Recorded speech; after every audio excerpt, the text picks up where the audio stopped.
Peter I of Portugal. In 1355, King Afonso IV of Portugal ordered his guards to remove Inês de Castro, the secret partner of Prince Peter and the mother of his children, from where she was being held in Coimbra, a decision made privately from the throne without charges, trial, or formal accusation. Afonso viewed Inês as a political threat whose Castilian family ties and children could destabilize the line of inheritance and weaken his control over the kingdom. Guards seized her and forced her through the city toward an open courtyard, deliberately choosing a route where people would see what was happening and understand that this was a royal decision, not a dispute. Castro was positioned upright in the center of the courtyard, while guards restrained her arms to prevent movement. No sentence was read aloud, no explanation was offered. A bladed weapon was drawn across the front of her neck because it guaranteed a visible and irreversible result. The cut severed major blood vessels and collapsed the airway, causing rapid blood loss and loss of consciousness, while the crowd stood close enough to witness the body fall forward once movement stopped. The king believed this public finality would eliminate the threat permanently, but he was wrong. When Peter, the heir to the Portuguese throne and Inês's lover, became king in 1357, he did nothing at first. He allowed time to pass so opposition could settle and authority could solidify, knowing that revenge carried out too quickly would look emotional rather than absolute. Only once power was secure did he reopen the case and quietly order a hunt for the men involved, turning personal loss into state action. Years later, 2 of those men were captured alive and brought back under guard. Their executions were staged in public and designed to continue long after the killing itself began. One man was restrained facing forward, his chest opened so the heart could be removed directly by hand, while the second was restrained from behind and subjected to the same act through the back, forcing witnesses to understand that the goal was not efficiency but exposure and endurance. Peter then extended the punishment beyond death. Inês's body was exhumed long after burial, dressed in royal garments, and placed on a throne, transforming decay into authority. Members of the court were summoned forward one by one and ordered to kneel and press their lips against the hand of a corpse while guards watched closely, making refusal a fatal decision. Olga of Kiev. In 945, Prince Igor of Kiev was killed while personally demanding payment from the Drevlians, a neighboring tribe under his control. His death removed the main authority holding the state together. Power passed to his widow, Olga of Kiev, who took control as regent of Kievan Rus. The Drevlians believed the ruler's death ended the danger. Instead, it escalated. The Drevlians sent envoys to Kiev to demand submission and propose marriage as a political takeover. Olga did not argue. She ordered a formal reception. The envoys were welcomed inside the city walls under the promise of respect and negotiation. They were led to a deep trench, told it was part of a ceremonial reception. Once inside, the deception ended. Guards began shoveling earth directly onto them. There was no blade, no crowd noise, no struggle allowed to be seen. Breath disappeared first. Sound followed. The soil kept coming until the trench flattened and movement stopped. The city watched the ground sink and settle, knowing exactly what had just been done. Olga then announced a memorial feast for her husband near the Drevlians' capital, Iskorostan. Thousands gathered expecting ritual and reconciliation. Once intoxication took hold, her soldiers moved through the crowd and slaughtered the guests. The killing was fast and systematic. Survivors carried the message home. Olga demanded tribute again, not in silver or grain, but in birds taken from every home. The request sounded harmless. Pigeons and sparrows were gathered and handed over without resistance. Each bird was fitted with smoldering material and released. Instinct carried them back to their nests under wooden roofs and inside storage lofts. Fire spread at once, house to house, roof to roof. Iskorostan burned from the inside, with no escape routes left open. Timur. In 1387, Isfahan surrendered before Timur's army launched a full siege, a decision driven by observation rather than fear, because cities that resisted him during the same Persian campaign had already been erased, their populations killed or removed, leaving surrender as the only option that preserved the city itself. That expectation collapsed when local residents killed Timur's tax collectors after submission had already been given, turning compliance into defiance and transforming a controlled occupation into a direct challenge to authority. Timur sealed the city so nobody could run and nobody could hide what was happening, then ordered adult men pulled out in an organized sweep because mass killing only works when panic is controlled. Prisoners were grouped and counted, not for paperwork, but to keep the process moving in waves, with each group held close enough to hear and see what was happening ahead of them, so waiting became part of the punishment. Executions were carried out by beheading because it was fast, repeatable, and allowed the killing to continue hour after hour without slowing down, while the next men stood restrained, watching the same motion repeated until it became predictable. Heads were kept because they preserved identity, and identity is what turns death into fear that spreads. Soldiers stacked skulls while faces were still recognizable, fixing them together with mud and mortar, then built towers at gates and main roads where daily movement was unavoidable, forcing survivors to pass the structures again and again, long after the ground was cleared. Tomyris, 530 BCE.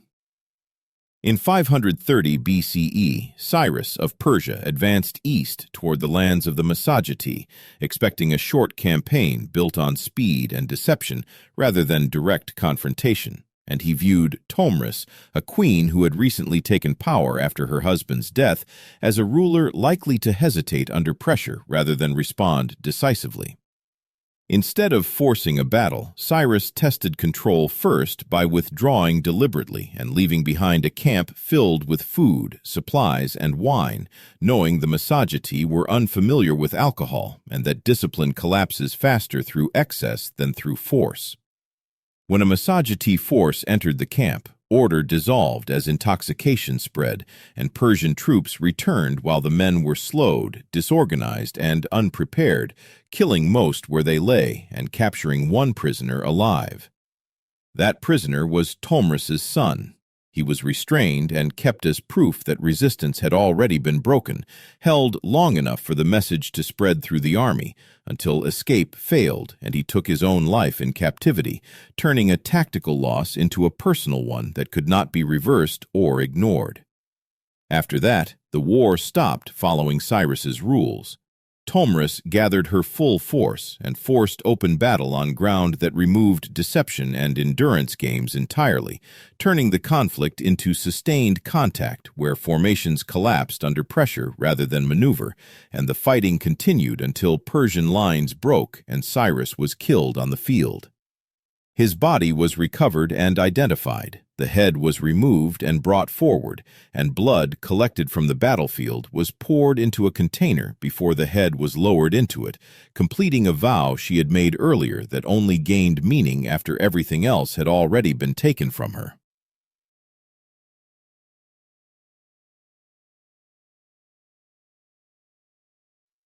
Vlad III, 1462.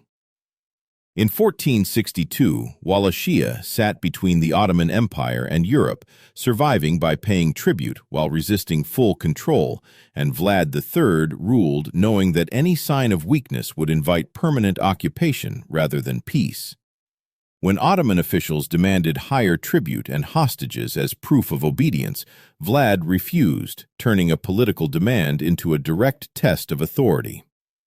The Ottoman envoys entered Wallachia believing the rules of diplomacy still applied, believing a ruler who needed peace would respect symbols like rank and safe conduct, but once they crossed the border, those protections meant nothing, because Vlad treated their arrival as proof that authority could be violated from the outside. They were seized immediately, executed without delay, and removed before anyone could intervene, making the message clear before a single soldier marched. Crossing into Wallachia did not guarantee negotiation, it guaranteed risk. When Ottoman forces moved forward afterward, Vlad made sure the punishment began long before contact.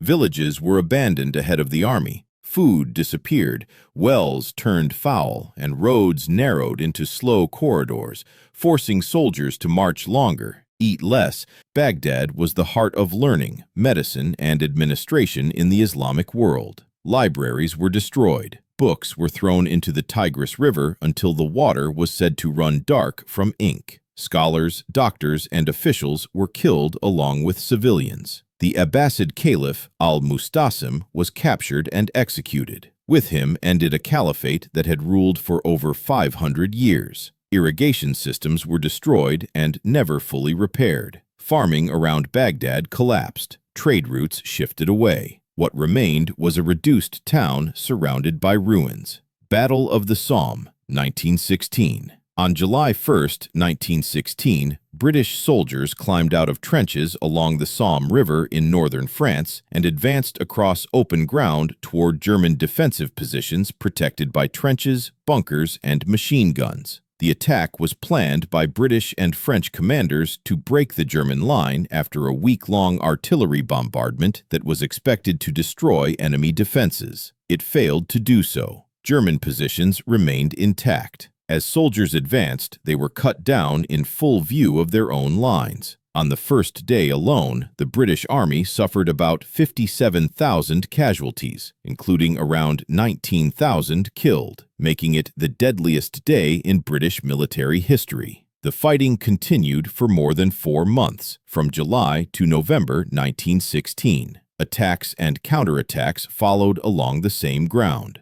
Villages changed hands repeatedly. Advances were measured in meters. By the end of the battle, total casualties reached around 1 million, including about 420,000 British, 200,000 French, and 500,000 German soldiers killed or wounded. When the battle ended, the German army held its main defensive positions, but at enormous cost, losing experienced soldiers it could not easily replace. Germany absorbed losses that weakened its army long-term. Nearly 1 million lives were spent for a result that did not end the war or change its direction.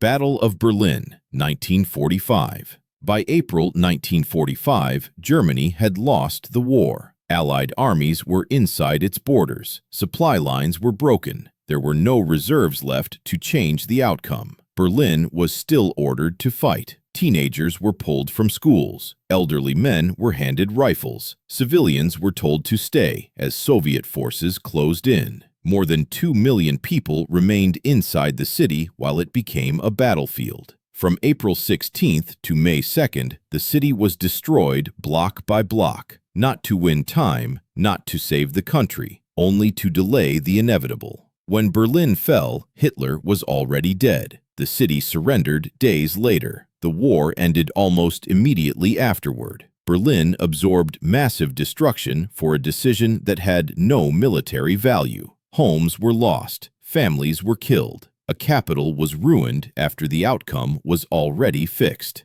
Battle of Stalingrad, 1942 to 1943. Stalingrad was not fought to win ground, but fought because neither side would step back. By late 1942, German forces were deep inside the Soviet Union. Supply lines were stretched, winter was setting in, and the city of Stalingrad had little strategic value left. Factories were already damaged. Much of the population had fled. What remained was rubble. German and Soviet units were ordered to hold positions that no longer made sense. Buildings changed hands room by room. Floors collapsed while soldiers were still inside. Snipers hunted from broken staircases. Men lived for days in basements surrounded by corpses. Winter locked the city in place. Temperatures dropped below -30 degrees Celsius. Fuel ran out. Food froze. Wounded soldiers could not be moved and were left where they fell.